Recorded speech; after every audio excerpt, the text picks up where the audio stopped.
Cardiac arrhythmia ये एक ऐसी बीमारी होती है, इसमें हार्ट बीट्स इरेगुलर हो जाती हैं या फिर ये भी कह सकते हैं irregulation of heart beats cardiac arrhythmia कहलाता है। अब इसमें होता क्या है, बेसिकली ह्यूमन बॉडी की normal heart beat 72 beats per minute होती है, यानी हमारा हृदय 1 मिनट में 72 बार धड़कता है। अगर 72 बार से ज़्यादा धड़कता है या फिर कम धड़कता है तो ये प्रॉब्लम हो सकती है, लेकिन इसमें कुछ कंडीशंस होती हैं, कुछ रेंज होती है। अब जानते हैं कि अगर 72 बार से कम धड़कता है तो क्या होता है और 72 बार से ज़्यादा धड़कता है तो क्या कंडीशन होती है।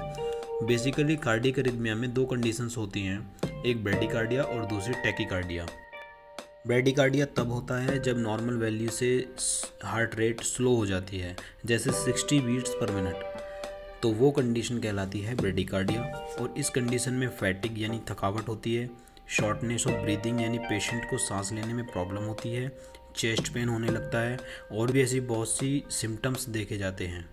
अब बात करते हैं टैकीकार्डिया की। इस कंडीशन में हार्ट रेट्स नॉर्मल वैल्यू से ज़्यादा होने लगती है, जैसे 100 बीट्स पर मिनट या उससे ज़्यादा, और इस कंडीशन में हार्ट फेल होने के भी चांसेस हो सकते हैं, हार्ट स्ट्रोक भी हो सकता है और सडन कार्डियक अरेस्ट भी हो सकता है। और ऐसी कंडीशन में इमीडिएटली हॉस्पिटलाइजेशन की रिक्वायरमेंट होती है और कुछ एंटी कार्डियक अरिथमिया ड्रग्स होती हैं जो कि डॉक्टर्स द्वारा दी जाती हैं, जैसे एम्योडेरोन, प्रोपाफेनॉन, क्विनिडीन, फ्लेकेनाइड।